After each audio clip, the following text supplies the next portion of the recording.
조PD 김 PD. 여행을 부탁해. 자, 오늘은 우리 중남미 여행에 대해서 이야기를 나눠보도록 하겠습니다. 자, 우리 김 PD님, 네. 중남미 여행 네. 가봐야겠다는 생각 해본 적 있어요? 꼭 가봐야죠. 살면서 한 번쯤은 꼭 가봐야죠. 아, 네. 죽기 전에 가봐야 할 여행지 중남미 이렇게 많이 나오잖아요. 왜 그러냐면 죽은 다음 못 가니까. 그래서 죽기 전에 가야 돼요. 네, 그죠? 죽으면 못 가죠. 네. 죽기 직전에 가야 되는 뜻은 아니니까 미리미리 가셔야 될 것 같아요. 일단 중남미 여행하면 네. 은퇴하는 분들, 그죠? 은퇴하는 분들이 그 선배 은퇴자가 후배 은퇴하는 분들에게 하는 첫 번째 여행에 대한 조언이 야, 남미부터 갔다 와. 예, 힘들다 이거죠. 힘들다. 아, 힘들다. 네, 멀고 시간이 많이 들어요. 그래서 먼저 갔다 와라 이런 얘기 자주 합니다. 네, 궁금한 거 있으면 이제 질문하면 제가 답변 드리는 식으로 진행해 볼게요. 아, 이제 중남미에 어떤 매력이 있는지, 왜 좋은지, 네네. 왜 꼭 가봐야 되는지 궁금해가지고 어떤 네네. 점이 좋을까요? 네, 우선은 우리가 유럽 일주하면 유럽을 가갖고 자고 나면 새로운 나라, 새로운 도시 이렇게 유럽은 붙어 있잖아요. 그러니까 기차 타고 이동하고 뭐 버스 타고 이동하고 할 때 자고 나면 계속 새로운 나라, 새로운 도시를 간다는 점에서 유럽에 대해서 사람들이 많이 좋아해요. 근데 유럽은 약간 정적인 여행이라고 볼 수 있죠. 눈으로 보고 즐기는 여행이 많지만 남미 같은 경우에는 자고 나면 이제 새로운 도시를 가는 것도 있지만 어마어마한 대자연을 보기도 하고 그리고 역사와 문화 그리고 예술, 공연을 보기도 하고 또 이렇게 뭐 보트를 타고 간다든가 이런 체험하고 즐기는 것들이 같이 다 믹스되어 있어요. 그리고 현대와 우리가 아주 예전 중세시대 같은 이런 또 고대 유적 이런 것들을 같이 볼 수 있다는 점에서 굉장히 다들 선호하고 좋아하시는 여행지라는 생각이 들어요. 중남미 여행을 가는 기간은 얼마나 갔다 올까요? 아, 기간은요, 일단 굉장히 멀단 말이에요. 네. 우리 미국 땅까지 일단 날아가요. 근데 네. 그때가 한 11시간에서 13시간 비행기를 타고, 네. 그리고 미국에서 다시 남미로 내려갈 때 보통 페루 리마로 많이 가는데, 네네. 9시간 걸립니다. 그러니까 비행기 탑승 시간만 21시간에서 23시간이 되죠. 그리고 환승하는 시간 합치면은 뭐 24시간, 26시간 되니까 사람들이 야, 너무 멀다. 그쵸. 자주 가긴 뭐하다. 그래서 기왕 갈 때 한 번에 다 보고 오자. 아, 그렇게. 한 나라씩만 보고 오면 5번 가야 되는데 한 네. 5개 나라를 한 번에 보고 오자 하니까 일반적으로 중남미 일주로 하면 한 달, 4주 잡고 네네. 그리고 내가 좀 핵심 네. 그 남쪽 끝에 파타고니아 지역이 있어요. 자연을 보러 가는 여기를 빼고 대도시 위주로 간다 그러면 한 2주 정도. 그래서 보통 패키지 여행에서는 한 12일 가지만 네. 일반적으로 요즘은 약간 자유시간을 갖는 여행을 가면 2주 정도가 짧게 가는 거고요. 길게 다 일주를 간다 그러면 4주, 한 달간 가는 여행이 대표적이라고 볼 수 있어요. 아, 그러면 그 길게 가는 만큼 금액이 어떻게 될까요? 아, 금액은 네. 기본적으로 한 2주 정도 가는 여행이 일반적으로는 한 1,200만 원 정도 하고 1,200만 원. 그리고 이제 4주, 한 달 가는 여행이 한 1,500만 원 정도 오. 든다고 봐요. 물론 어떤 여행을 보니까 한 달 가는데 금액이 뭐 한 1,200만 원이야 이렇게 생각하실 수 있는데 남미는 여행지 가갖고 가만 생각해보면 이래요. 마추픽추를 내가 막 스스로 가. 네. 이게 쉽지 않거든요. 당연하죠. 어차피 가이드랑 같이 해갖고 입장해서 투어를 돌아야 돼요. 그죠? 그런가 하면 우유니 소금 사막을 내가 스스로 가. 사막까지 비행기 타고 우유니까지 갈 수 있는데 이 호허볼판 사막 이게 제주도의 한 3배가 되나요? 그 정도 되는 걸로 알고 있는데 기억이 좀 가물가물한데 어쨌든 여기 소금 사막에서 내가 가려면 어차피 사륜구동 SUV를 타고 투어를 가야 돼요. 그래서 보통 2박 3일 투어를 많이 하거든요. 대부분 어디를 가도 스스로 다니는 것보다는 짧게 투어를 선택해서 가니까 차이가 나는 거죠. 그래서 이게 다 포함돼서 가냐? 그러면 한 1,500대. 현지에 가서 필요한 것들을 추가로 하냐? 그러면은 뭐 한 1,000만 원 초반대 이렇게 될 수 있는 거죠. 네, 그게 좀 차이가 있다. 그래서 일반적으로 다 포함된 거를 이제 가신다고 보면 현지에 가갖고 우리가 뭐 밥 사 먹고 이런 것들 다 포함돼 있어도 일반적으로 점심에 자유시간 들을 때 알아서 점심 사 먹고 물론 인솔자가 가서 예약도 해드리긴 해요. 네네. 여기서 드시죠 이렇게. 그다음 저녁도 투어 끝나고 나서 알아서 나가서 산책하면서 그죠? 남미의 도시들을 내가 걸어 다니면서 먹고 싶은 거 먹고 이렇게 하는 걸로 해서 식사 비용은 한 끼당 거의 10,000원이 들진 않아요. 그러니까 여행 경비 현지에서 다 쓰는 거 해봐야 예, 우리가 뭐 과다 쇼핑할 일도 없어요. 거기는. 예. 뭐 10,000원짜리를 막 깎아갖고 뭐 6,000원에 샀다 좋아하시고 막 이렇게 하는데 아. 예, 명품 사고 이런 데는 아니니까. 네네. 예, 그래서 보면은 뭐 한 달에 현지에 가갖고 이거저거 해갖고 드는 비용은 뭐 한 일반적으로 다 투어가 포함되어 있는 걸 갔을 때는 한 뭐 60만 원 뭐 이 정도 예, 추가로 드는 정도입니다. 네. 그러면 이제 아무래도 지역 특성상 고산증도 있고 네. 뭐 체력적으로도 많이 힘든 부분이 있을 텐데 네네. 혹시 얼마나 힘든지 많이 힘든지 그것도 궁금해서. 아, 일반적으로 아무래도 이제 비행기를 장시간 타고 가고 이제 투어를 오래 하면 사람이 2주 이상 해외여행하면 대부분 피곤해요. 네.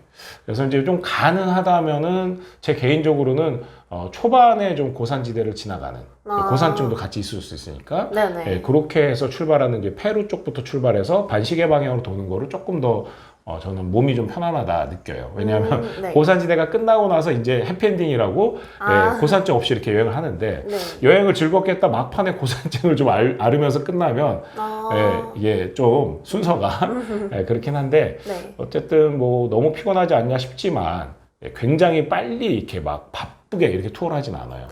저녁에 자유시간 충분히 드리고 이렇게 네네. 하다 보니까 실제로 제가 같이 가셨던 분 중에 79세 예, 친구분이 오셔서 네. 여행을 했는데 오히려 젊은 사람보다 훨씬 잘 다니셨어요. 그러니까 내가 평소에 산책 좀 꽤 한다 네. 하시면 뭐 충분히 여행은 하는데 문제는 없다. 다만 고산증에 대해서는 인솔자가 전문성 있게 코칭을 해드려요. 그래서 저랑 같이 가셨다?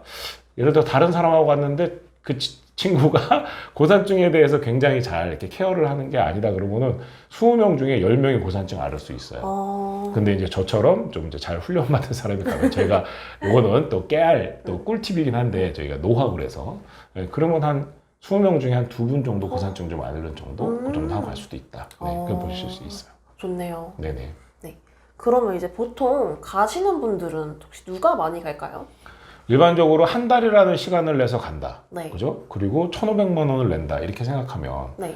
내가 한 달 동안 자리를 비우면 돈을 못 벌잖아요. 네. 이게 기회비용까지 하면 돈이 꽤 드는 거거든요. 그쵸, 그쵸. 그래서 보통은 이렇게 은퇴하시는 분들이 네. 좀 많이 가요. 연금 받으시는 분들, 선생님, 공무원들이 은퇴할 때 제일 많이 가는 것 같고요. 네.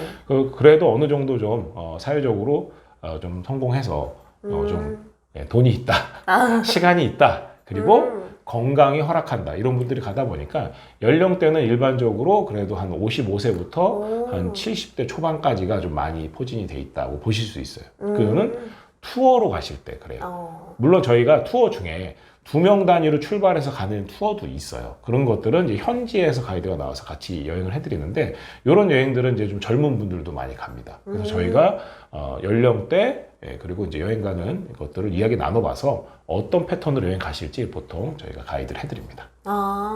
그러면 보통 남미 투어 같은 경우에는 어디를 많이 갈까요? 남미에서 보통 제일 많이 가는 핵심 여행지를 따지면 우리가 뭐 대도시 이런 데 가는 거를 이제 빼고 생각해 보면 자, 일단 세계 7대 불가사의라고 하는 것 중에 하나가 마추픽추. 여기는 이제 꼭 가겠죠. 근데 실제로는 잉카 제국의 수도가 쿠스코라는 데가 높은 지대에 있어요. 그래서 네. 쿠스코하고 마추픽추 여기를 이제 가고 그다음에 꽃보다 청춘에 보면 와카치나 사막이라는 데 가서 막 버기카 타고 그리고 우리 스노우보드가 아니라 샌드보드 보드를 타고 이렇게 막 내려가요. 이게 나이 많으신 분들도 다 막 하루 종일 빗명 들고 너무 좋아해요. 오아시스가 있는 데에 그 와카치나 사막을 가는데 그 사막을 가는 이유가 그 옆에 나스카가 있어요. 나스카 문양. 예, 경비기 타고 가서 나스카 문양 보고서 마추픽추 그리고 이제 나스카 문양을 보고 그 다음에 이제 파타고니아 지역은 우리가 한 달 가신다 그러면 소위 뭐 알프스나 뭐 로키 산맥이나 이런 것처럼 대자연을 보러 가는 거거든요. 예, 그리고 빙하, 모레노 빙하 같은 것도 보고 그래서 요걸 이제 파타고니아 지역을 그래서 가긴 하는데 내가 2주 동안 남미 일주한다 그러면 이제 파타고니아 지역 빼고 대도시 위주로 가는 거고요. 네, 파타고니아 지역 간다 그러면 한 달이 되는 거고 이렇게 보시면 되고 네. 자 그리고 나서 또 이과수 폭포를 보죠. 이과수 폭포가 아르헨티나 쪽 이과수 폭포, 브라질 쪽 이과수 폭포 이렇게 이제 보는 게 일반적으로 있고요. 그리고 이제 도시 중에 하나 꼽으라 그러면 일단 탱고의 도시 부에노스아이레스. 너무 아름답고 전형적인 어떤 유럽의 모습을 좀 잘 보여주고 있는 곳이고 그리고 이제 생각해 보면 나중에 만약에 여행 일정이 길다 그러면 중미까지 가면 이제 쿠바의 아바나 그리고 칸쿤에서 가는 치첸 이트사 요즘 차승원이 최근에 갔다 온 이제 그런 데가 있을 수 있겠죠. 그래서 우리가 모든 지역을 뭐 꼭 다 가야 되는 건 아니에요. 예, 그런데 내가 한 2주 정도 이내로 가겠다 그러면 파타고니아 지역을 빼고 간다고 보시면 되고요. 자연. 예, 그리고 내가 다 가겠다 그러면 파타고니아 지역을 해서 가면 됩니다. 근데 꼭 파타고니아 지역 가갖고 제일 끝에 우수아이아라는 마을이 있어요. 뭐 여기를 가냐 안 가냐 뭐 어디를 가냐 막 이런 거 엄청 따지거든요. 근데 실제로는 여행해보면 예, 아름다운 자연, 아름다운 마을은 지나고 보면 다 거기가 거기예요. 그래서 너무 뭐 여기를 가냐 안 가냐 너무 이러지 말고 내 기간과 내 비용과 예, 맞춰서 예, 저희가 가이드 해드리는 상품들을 이용하시면 충분하다라고 보실 수 있겠습니다. 아, 그리고 아까 빼먹었네요. 볼리비아의 우유니 소금사막. 우유니 소금사막. 물론 여기에 티티카카 호수를 가는 데도 또 있어요. 근데 이런 데는 다 고산지대, 엄청 고산지대. 예, 해발 막 4,000m 가까이 되는 네, 그런 곳입니다. 그럼 우유니 사막 말씀하셨는데 건기랑 우기가 있잖아요. 네네. 근데 보통 이제 우유니 사막에서 사진을 찍으러 많이 가시는데 그죠. 사진, 인스타그램업을 한 사진. 우기가 좋을까요? 건기가 좋을까요? 일반적으로 우유니 소금 사막을 가는 이유는 이제 좋은 사진을 찍고 싶어서 신혼여행을 거기로 가시는 분도 있어요. 사진이 끝내주니까 예술이니까. 우리 똥손으로 찍어도 금손처럼 나와요. 그런데 우유니 소금 사막은 이게 사진의 그 어떤 신비로운 모습이 뭐냐면 이렇게 원래 바닷속에 있던 땅이 융기한다 그러죠. 융기해갖고 해발 막 4,000m에 안데스 산맥이 된 건데 그대로 올라가서 소금이 물이 찰랑찰랑하는 하얀 사막이 된 거거든요. 그래서 우유니 소금 사막인데 사진을 찍으면 반영이라 그러죠. 우리가 물에 비친 모습이 나요. 그러니까 서 있는 내가 나오고 물에 비친 내가 나오니까 그죠? 위아래가 똑같은 이런 사진들이 굉장히 신비롭고 멋지거든요. 그래서 기왕이면 우기에 가서 찍으면 사진이 예쁘겠지 이러거든요. 자, 남미는 기본적으로 우리가 북반구인데 그 남반구에 많이 있단 말이죠. 이 나라가. 그러니까 페루나 그다음에 이제 브라질 여기는 좀 사시사철 우리가 비슷하다 그러면 남쪽으로 내려가면 갈수록 그죠? 여기는 이제 우리랑 계절이 반대니까 우리가 겨울 방학 시즌에 남미를 제일 많이 가요. 왜냐하면 이 파타고니아 지역이 추울 수 있기 때문에. 그래서 파타고니아 지역에 그래도 좀 그나마 덜 춥고 좀 따뜻할 때 가려고 겨울 때 가는 거예요. 근데 우유니 소금 사막은 우리가 겨울 방학 때 가면 우기예요. 그래서 물이 찰랑찰랑 있어서 사진 찍기는 아주 좋아요. 근데 거꾸로 우기가 좀 재수 없으면 날이 약간 흐린 것처럼 이렇게 느껴질 수 있어요. 그러면 또 그건 별로겠죠. 근데 건기는 언제냐면 그 한겨울을 빼고가 좀 건기라고 볼 수 있는데 앞뒤로 우리가 방학을 좀 비껴서 뭐 9월 달 또 4월 달 뭐 이럴 때까지 갈 수가 있어요. 그때 가면 언제든 가도 되지만 이제 날씨 때문에 밑에가 추우니까 그때 가면 날씨는 좀 쌀쌀하고 추워지지만 대신에 날씨가 사진 찍으면 정말 파랗게 나오는 오히려 건기에 해당을 해요. 그래서 한 겨울 방학 때 가는 거는 일단 우유니로 예를 들었을 때는 우기에 찰랑찰랑 사진이 좋다. 그런데 건기에 가도 우유니에 물이 찰랑찰랑 있는 데를 그 투어하는 사람들이 찾아내서 여기 갑시다 해서 거기서 사진을 많이 찍고 심한 경우에는 가서 물을 갖다 뿌려요. 물을 좀 만들어 사진 찍기도 합니다. 근데 어쨌든 우유니 소금 사막만 놓고 보면 한겨울 바다 이때가 이제 딱 사진은 찰랑찰랑이 잘 나오고 그렇지 않을 때도 충분히 하얀 신비로운 사막을 만날 수 있다. 그러니까 날씨는 일단 겨울방학 안팎까지 충분히 다 괜찮다라고 볼 수 있습니다. 특히 한 곳만 꼽자면 여기는 꼭 갔으면 좋겠다. 이런 데가 있다면?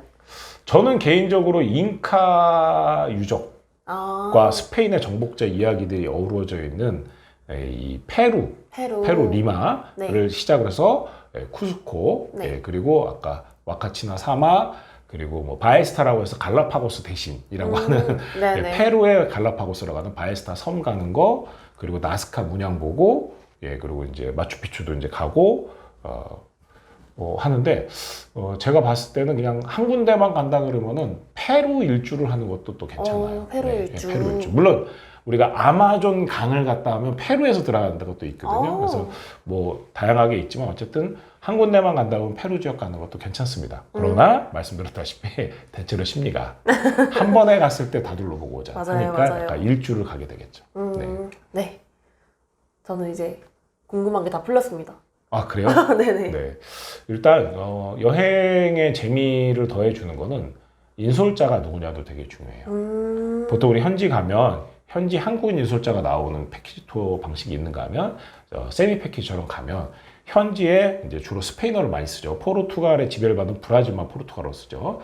그럼 영어 가이드 나오라 그래서 하는데 그 현지인 가이드가 우리 한국인 인솔자가 가이드 멘트를 해드리는 것만큼 더 재미있기는 힘들어요. 근데 그쵸. 인솔자가 이제 스루 가이드 방식이라고 하죠. 네네. 인솔자가 가서 현재 문화와 역사와 예술 이런 것들에 대해서 또 경제, 교육 이런 것까지 직접 나레이션을 잘해드리면 또 재미있고 무엇보다 저는 이런 생각 하거든요. 제가 인솔자도 막 양성을 했는데 현지 가서 나이 많으신 분들 야, 오후에는 뭐 호텔에서 자유시간입니다. 그러면은 호텔에 앉아갖고 알아듣지도 못하는 TV 보고 앉아있어요.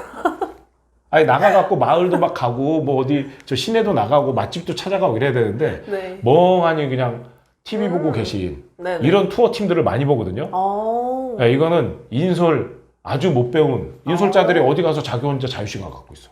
저는 이건 아니라고 생각해요. 그쵸. 적어도 저희 여행을 부탁해를 통해서 가는 여행들은 인솔자들이 그때 같이 이런 거 하시죠 이런 것도 좀 알려드리고 그죠? 네네. 뭐 저 같은 경우에는 여기 수영장 있으니까 재미있게 수영하세요. 그럼 손님도 안 들어가니까 제가 먼저 들어가서 같이 놀자 하면서 이렇게 같이 좀 재미있어지는 분위기로 또 만들기도 하거든요. 이런 재밌겠네요. 좀 인솔자가 책임감 있게 진짜 내 가족처럼 내 부모님처럼 이렇게 함께 여행하는 거를 저희가 신조로 삼고 있습니다. 그래서 더 좋은 여행을 만들어 드릴 자신이 있다 이렇게 말씀드릴 것 같아요. 네, 너무 좋네요.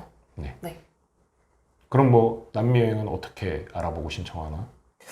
남미 여행은 이제 저희 홈페이지 아니면 저희 카카오톡 문의를 해가지고 알아보시거나 아니면 이제 상담 가능하십니다. 네네. 어쨌든 말씀드렸다시피 완전 패키지 여행사스러운 게 있고 조금 자유를 같이 섞어서 가는 세미 패키지가 있는데 요즘은 좀 이렇게 길게 세미 패키지를 많이 가시는 추세인데 저희가 모든 걸 다 하고 있어요. 그래서 그런 것들을 또 안내를 드리고 항상 저희 영상 댓글에 링크로 자세하게 또 안내 드리니까 댓글에 공지사항을 한번 확인해 보시면 좋겠습니다. 네. 자, 즐거운 남미 여행. 죽기 전에 꼭 가봐야 될 여행. 죽지 않아도 갈 여행. 죽기 직전에 가지 말고 미리미리 가셔라. 미리미리 가시면 좋은 여행 한번 생각해 보시면 좋겠습니다. 자, 오늘은 중남미 여행에 대해서 이야기 나눠봤습니다. 조 PD, 김 PD, 여행을 부탁해. 네, 감사합니다.